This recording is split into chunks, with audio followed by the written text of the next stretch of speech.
Assumption and estimation.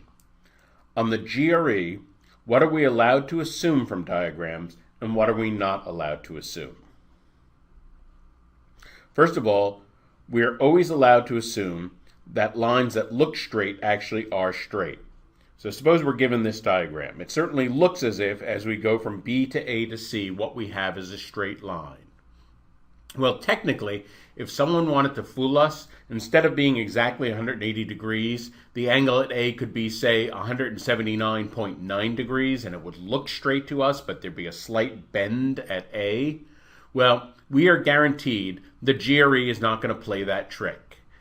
If something looks like a straight line on the GRE, that is money in the bank. It absolutely is a straight line. So that's one thing you can trust. If it looks straight, it is straight. That's the good news. Well, as it turns out, you can't always trust how things look, and most things you can't trust about diagrams. If two lengths look the same but no other indication is given, then you can't assume that they are the same. If two lines look parallel and perpendicular and no other indication is given, then you can't assume these things. If angles look acute, they may be obtuse or vice versa. You can't even assume relative sizes. If one thing is drawn the same size or longer than another, you can't assume that that is true. And in fact, even if you're told that you have diagrams drawn to scale, so these are in fact two drawn to scale diagrams. Certainly looks like what we have is a right angle and a square here. It's very tempting to assume, yeah, a right angle and yeah, a square, but that's not the case. Even if things are drawn to scale, here I've drawn angle FEG 89.9 degrees. So that's not a right angle. That is not a right triangle. In fact, triangle FEG is really an acute triangle with three angles less than 90 degrees. Similarly, JKLM is not even pretending to be a square. None of the four angles are right angles. All of them are different from 90 degrees. Three of the sides are the same, but side LM is different. So that is not even vaguely like a square. So even if you were guaranteed that the diagrams were drawn to scale, there's a lot that you could not visually assume. So we can run into all kinds of trouble if we are naive in the way we interpret diagrams on the GRE. What can we trust about a GRE diagram? Well, it turns out on the GRE quant section, not much at all. Be very suspicious of any diagram drawn on the GRE. The following quote appears in the GRE official guide and at the beginning of the GRE quant section on the test. Geometric figures such as lines, circles, and triangles, quadrilaterals are not necessarily drawn to scale. In other words, give up all hope of trusting that the diagram actually looks the way it is drawn. So you should not assume that quantities such as lengths or angles are as they appear. You should assume that straight lines are straight. We've talked about that. That points on a line are in the order shown, or that more generally all objects are in their relative positions. So relative positions we can assume what's on the left, what's on the right, but we cannot assume size. We cannot assume what's bigger or what's smaller, anything like that from the diagram. They want us to base all our answers on geometric reasoning and deduction, not on estimation or comparing quantities by sight or measurement. So that is incredibly important. And it's extremely important to appreciate all the implications of that paragraph.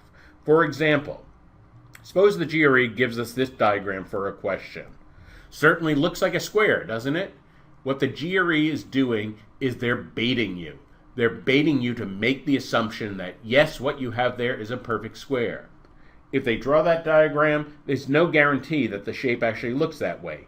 JKLM will be in that order, that we know, and there will be four sides, but it could be any of these. So any of these could be the right shape, the real shape, and the square drawn is really deceptive. But the GRE is making sure that you're not blindly trusting the shape drawn. You have to realize that the shape may not be drawn to scale at all. That is very important to appreciate. So if you're looking at that thing that looks like a square, it could be any of these four shapes at the bottom. We can't assume equal lengths. We can't assume horizontal or vertical. We can't assume parallel or perpendicular. We can't assume right angles. We can assume none of those from the diagram, but if we're told something is true from the text of the problem, we know that, and we know anything we can deduce from that. So you can trust your geometric deductions, and we'll be talking more about this in coming videos, what you can deduce from geometry itself. We can't trust lengths and angles as they appear, but we can trust information given in the diagram. So we're given this. That diagram actually contains two valid pieces of information. In that diagram, we absolutely know that side PR has a length of 8. And we absolutely know that QPR is a right angle. It's 90-degree angle because the little perpendicular sign is drawn. So those we know. We know nothing from this diagram. We know nothing about QP. QP might be less than 8. It might be equal to 8. It might be greater than 8. We know that QR is the hypotenuse, so we can deduce that QR is the longest side, and therefore it must be longer than 8. So those are things we can figure out from the diagram. And of course, we'd need more information in order to find anything here. Also in this diagram, well, we know we have a 40-degree angle and a 50-degree angle. Now we think about the theorem that says the three angles have to add up to 180 degrees. Well, 40 plus 50 is 90. 180 minus 90 is 90. So that means the angle at D has to be a 90-degree angle also. So that's something we can deduce. So we're not judging how does the picture look. We're making a logical deduction. Logical deduction you can trust. If you arrive there by a logical deduction, you absolutely can trust it. So that's how we know in this particular diagram that it's 90 degrees. And it is not assuming. Because we know it as a geometric deduction, deductions from the rules of geometry are exactly what you should trust on the GRE, not how the diagrams look. In summary, on the GRE, we can assume that a line that looks straight, in fact, is straight, but we cannot assume virtually anything else purely from the diagram.